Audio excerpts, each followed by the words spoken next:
Welcome back to my channel. My name is Aiden. I go by Tuesday Enthusiast, and today we are talking about the first 6 months of my shop with receipts, numbers, all that stuff.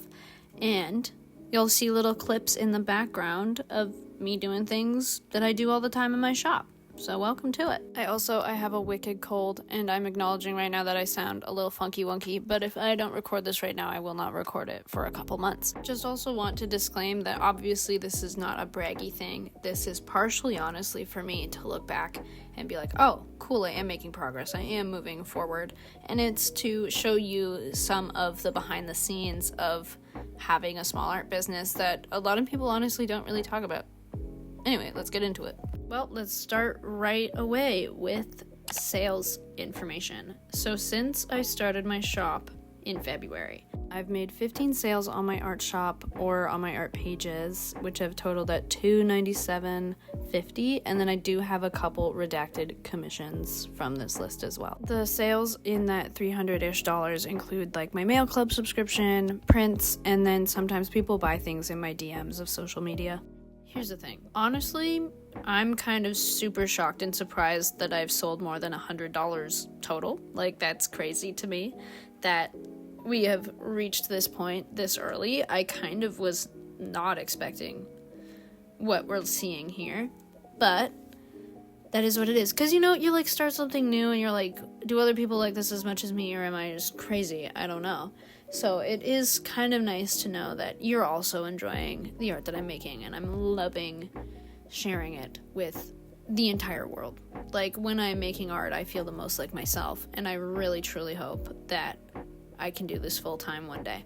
I, like many artists, depend on commissions to pay my bills, but because they are so inconsistent, having the regular mail club and the regular print orders, all of that stuff, sticker orders, has been really helpful, because then I kind of know how many sales each month I'm gonna make, and I can kind of predict how much income I am getting at each time. September was my best month so far to date.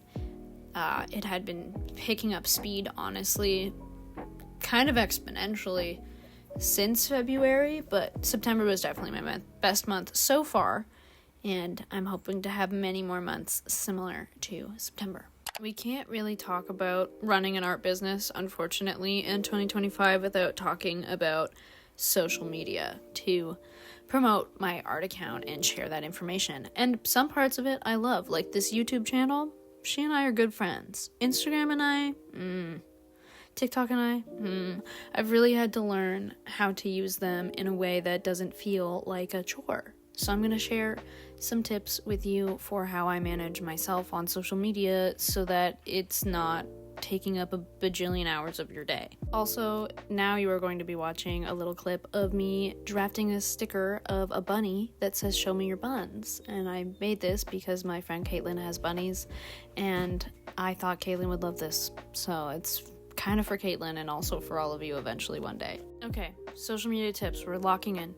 The first one that I was really confused about for possibly years, just generally as a human being, was this idea of showing up consistently. When somebody says that, your brain immediately goes schedule, time.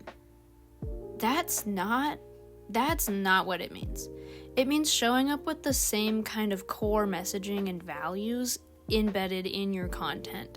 So if you're like me and you post a couple times a week, if you're lucky, you are coming to your social media with the same sort of underlying messages, the same sort of information that you're providing, the same story, the same narrative, the same tone of voice, all that kind of stuff. When people say show up consistently, what they are actually saying is show up in a recognizable way on platforms, whether that's shooting in the same location, having the same lighting, shooting the same style of content for your TikToks. If you're a person who likes to sit and yap, it's always you in your face. If you're a person like me who kind of does art stuff, there's always pictures of your art or whatever. You kind of get to pick what showing up consistently looks like for you. But that's what people are meaning by that. So I hope that's helpful, because your girl was really lost about that for a long time. Second social media tip is that you should find ways to sell yourself and sell your art in ways that don't feel slimy or nasty. I had a really hard time with that one as well for a long time because I feel weird asking people to spend their money on things. I've always felt that way. Maybe it's how I was raised or whatever. But the thing is, people don't know that stuff is for sale unless you tell them that stuff is for sale. So, you kind of gotta decide that it's showtime and you just need to make a little story that's like, hey, by the way, this is for sale. Alongside that, only 10 to 12% of your audience sees any given one of your posts. So, we've known this. This is not a new fact. So, even though you feel like you are maybe shouting it from the rooftops a lot, if you posted 1 or 2 stories or posts a week being like, hey, by the way, this is available. Hey, just a reminder, there's only a couple days left of this sale or this discount or whatever. Only 10% of your audience is going to see that each time. So, know that you're not being annoying and people are not annoyed. And if they are annoyed, they will unfollow you. Because that's what we do when we find people annoying on social media. So the people that want to support you and want to buy your stuff will be there. They will see that you have stuff available. My last social media tip is quality over quantity. It's better to take a day or 2 off of posting if you're kind of having a little bit of a brain slump, or maybe you can't think of something that you feel like you have to say. Just take a day or 2. No one's gonna die. It's gonna be fine. Because it's better to have a message or something to say or something to share and feel inspired while you're making it than just to post for posting's sake. This is part of the showing up consistently. You might not be showing up at the same second and the same time every day, but you're showing up with the same kind of energy brought to the table. Perfect time to switch it up here. So all the visuals have changed. We are now laminating my espresso machine stickers. So you will see me put the laminating on. It's a beautiful hollow, and then you'll see some cutting action. Now we're moving into my organization reflection. So something I learned very, very early on in this experience is that managing inventory is crucial, I fear. I run this little shop out of my house that I live in every day, that I share with a roommate and a partner and 3 cats, and I had to find a home for every individual product that I made. It's kind of like just owning socks. Everything has to have a home. So that was something I learned incredibly quickly. Another thing I learned is that I needed to have some backup of my bestsellers always ready to go, because you never know when you'll get an order. You just don't know. And sometimes you're having a week at work where you're getting absolutely rocked, dude. And of course, people are continuing to peruse your shop because you're selling yourself now and you're not being afraid of screaming from the rooftops that things are for sale because you are following the social media tips. And, people are ordering things. And if you don't have backup available for when you are getting rocked at your day job, it's going to slow down your processing exponentially, because now you have to produce the product and also ship out the product. Whereas if you have 10 or 15 backups of whatever things you often sell the most of available and ready to rock, then when you're having a more lax situation at your day job, you can spend more time refilling and restocking. Just wanted to mention that I keep talking about having a day job because if you are like me and you are starting in a small art business, or if you're just here because you're curious, hello, that's fine too. But if you are starting an art business, you should probably not be abandoning your main source of income and living until you know for a fact that you can eat consistently and make that rent. You know what I'm saying? So often us smaller art business people have to work around our day jobs. So I'm assuming that if you are starting one, you also have a day job or other responsibilities that you cannot just prioritize this over. Very important. So related to my business organization, I have a schedule and a weekly routine. I have 2 hours on every business day that I do things related to my art business, so that's 10 hours a week. And then sometimes I spend Saturday or Sunday morning if I'm feeling it also. So it's usually around 10, sometimes 12 hours a week of work. And the way I break it up is I'm not super strict with which task I do on which day, but I make sure that I have one day of each task. So day one, if we dare call it that, is art making day. This is a day where I get out my paint, I get out my crayons, I get out whatever, and I create some art for that 2-hour period. Maybe I'm picking away at a piece that I started a while ago, maybe I'm starting fresh, maybe I'm just sketching in my sketchbook. It's creation day.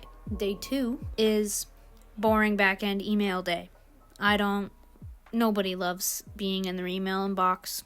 Let's be so for real. This is a day that I get back to any emails, I make sure that I clear all my DMs and that I've messaged everybody back across all of the social media platforms. Anything like that. I respond to comments for sure on this day. This is my back-end boring day. That's what I title it. I make myself a delicious coffee and we get her done because a business does not run itself, babes. Days 3 and 4 are content days. So day 3 is always a YouTube day, we'll call it that.